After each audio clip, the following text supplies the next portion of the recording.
করতেন। এত ড্রামা করা, এত অত্যাচার করা ছাত্রদের উপরে কি দরকার ছিল? এটা তো ছাত্রদের অধিকার আছে, তাদের ভবিষ্যৎ নিয়ে কেউ চিনিমিনি খেলবে, ওরা তো চুপ করে থাকবে না। তো উৎপাত করার সুযোগ দেওয়া হয়েছে, তারা তো শান্তিপূর্ণভাবে আন্দোলনও করেছে। যাই হোক, সরকার তো কথা দিয়েছে, সরকারের কথা রাখার দায়িত্ব, যাতে আবার ছাত্রদেরকে রাস্তায় নামতে না হয়। এর আগেও আমরা দেখেছিলাম হাতে নাতে ঘুষ নেওয়ার জন্য ধরা পড়ছে। গতকালও একজন দেখলাম যে এই সরকারের আমলে ঘুষ নিতে গেলে কোথাও কেউ ছাড় পাচ্ছেন না, একদম হাতে নাতে ধরা হচ্ছে। ঘুষ নেওয়াটা, কাটমানি নেওয়াটা গত সরকারের আমলে আইনি ব্যাপার হয়ে গেছিল, সবাই নেওয়ার অধিকার পেয়ে গেছিল, উপর থেকে নিচে, মন্ত্রী থেকে চাপরাশি।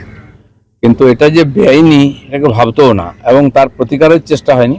সেই জন্য এই ধরনের ঘুষ culture, cut money culture, threat culture, এগুলো বন্ধ করতে হবে। সরকার ইনিশিয়েটিভ শুরু করেছে এবং ধীরে ধীরে আরো অনেক ঘটনা সামনে আসে। যদি না শুধরে যায় কেউ, তাহলে এই সমস্যার সম্মুখীন হতে হবে। সরকারি কর্মীরাও ছাড় পাচ্ছেন না, পুলিশ তিনিও কারো অধিকার নেই। পুলিশ কি, পুলিশ আইনের রক্ষক হওয়া উচিত, সে সবচেয়ে বেশি আইন ভাঙে। পুলিশ আজকে ঢিলে বা অপরাধকে সঙ্গ দিচ্ছে বলেই আজকে অপরাধ এত বেড়েছে। পুলিশ যেই টাইট হবে, দেখবেন সব ঠান্ডা হয়ে যাবে, আর এটা 6 মাসের মধ্যে দেখতে পাবেন আপনারা। প্রতিদিনই ভবানী ভবনে হাজিরা দিতে হচ্ছে। তদন্ত একের পর এক মামলায় অভিষেক বন্দ্যোপাধ্যায়ের পিএকে আজও ডাকা হয়েছে। স্বাভাবিক আছে, তার বিরুদ্ধে অনেক কমপ্লেন এসেছে, তদন্ত চলছে, তদন্তের সহযোগিতা করা উচিত ওনারও। বিদেশ যাত্রার পর এবার যে তার টাকা, সেই টাকার জন্য অ্যাকাউন্ট খালি করতে বলছেন, আবেদন করেছেন অভিষেক বন্দ্যোপাধ্যায়। কোর্ট ওনাকে বিদেশে যাওয়ার অনুমতি দিয়েছে, তারা এটাও ভেবে দেখবেন যে কি সহযোগিতা করা উচিত, কি করা উচিত। তো উনি তো বলতেন বেতন নেন না, কোনো ইনকাম নাই, কিছু নাই, তো বিদেশ কি করে যান? এত টাকা পয়সা আসে কোত্থেকে, কে দেয় টাকা? এটা ওটা প্রশ্নের ব্যাপার। কীর্তি আজাদ তিনি রিভলভার রাখার লাইসেন্স চাইতে চলেছেন, কারণ তিনি বলছেন যেভাবে ডিম ছোড়া হচ্ছে তার জন্য, তার সেফটি পারপাস, তিনি সিকিউরিটির জন্য তিনি বন্দুক রাখতে চান, এবং তার জন্য ডিমের ভয়ে অনেকে পশ্চিমবঙ্গ ছাড়া হয়ে গেছে, উনিও পশ্চিমবঙ্গ ছাড়া হয়ে গেছেন। এই যে 4-3 মাস পার হয়ে গেল, উনি এমপি এখানকার বর্ধমান দুর্গাপুরে, আজ পর্যন্ত নিজের কার্যক্ষেত্রে আসেননি ডিমের ভয়ে। তো উনি তো চুরি করেননি, উনি নাকি ইন্টারন্যাশনাল খেলোয়াড়, তো উনি কেন ডিমের ভয় করছেন? উনি কেন মনে করছেন ওনাকে ডিম মারা হবে? উনি বন্দুক দিয়ে ডিম আটকাবেন? মাথা খারাপ হয়ে গেছে নাকি? আর এবার তো লোকে সত্যি সত্যি ডিম জোগাড় করে রাখবে, পচা ডিমও রাখবে, কারণ কি 3 মাস আগে থেকে ডিম কিনে রেখেছে, তো পচেই গেছে, সেটাই খেতে হবে এবারে। বাঁকুড়ায় ককরোচ জনতা পার্টির সঙ্গে গতকাল দেখলাম যে আমরা সিপিএম এর নেতৃত্ব তারা গেছিলেন, আজ কংগ্রেস নেতৃত্ব বাঁকুড়ায় যাচ্ছেন, কি বলবেন? যে কোনো জায়গায় যেতেই পারেন ওনারা। ককরোচ মকরোচ রাতারাতি কোথা থেকে বেরিয়ে আসে? কমিউনিস্টদের মাথায় এসব আসে, তারাই আরশোলা, তারাই ছারপোকা, তারাই তৈরি করে আর সারা দুনিয়া উৎপাত করে।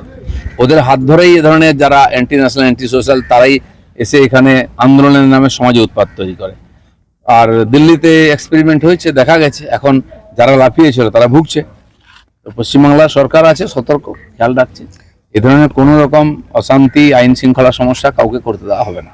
শহরে যেমন জমা জল, বৃষ্টি হলেই জমা জলের এখনো পর্যন্ত নিদান হচ্ছে না, অল্প জল বৃষ্টি হলেই জল জমে যাচ্ছে।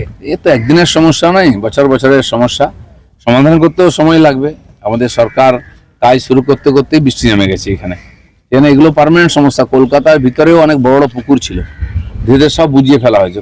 বৃষ্টি হয়ে গেলে জলটা যাবে কোথায়? চারিদিকে বাড়ি হয়ে গেছে, ড্রেন যা আছে সাফিসিয়েন্ট নয়, আশেপাশে গঙ্গা বা জলা আছে, সেখানেও জল যেতে পারে না, হাইট কম বলে। তো ফলে এর পার্মানেন্ট সলিউশন করতে কয়েক বছর লাগবে। তো সরকার দেখে নিচ্ছে এবারে মাপ যোগ করে কোথায় কোথায় কি কি সমস্যা হয়, পরে ধীরে ধীরে তার সমাধানের চেষ্টা করা হবে। বিপজ্জনক বাড়ি ভেঙে একজন মারা গেছে বলে শোনা যাচ্ছে এবং আটক ছিলেন। কলকাতায় বিপজ্জনক বাড়ি একটা সমস্যা। কলকাতা এটার পুরনো সমস্যা। পুরনো বাড়িগুলো, যে বাড়িগুলো ভেঙে ফেলা উচিত, খালি করা উচিত, করা হয়নি, অবৈধভাবে লোকেরা সেখানে থাকছে।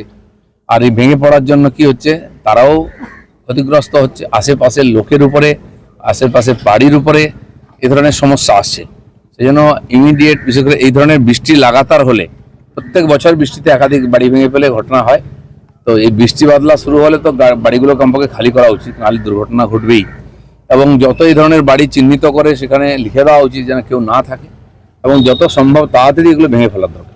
দাদা, পুরসভা দুর্নীতি নিয়ে তদন্ত শুরু হয়েছে, সমস্ত দুর্নীতি তদন্ত হবে পশ্চিমবাংলায়। আগের যে সরকার ছিল তারা সব জায়গায় দুর্নীতি নিয়ে গেছে, আকাশ পাতাল কোথাও বাকি নেই।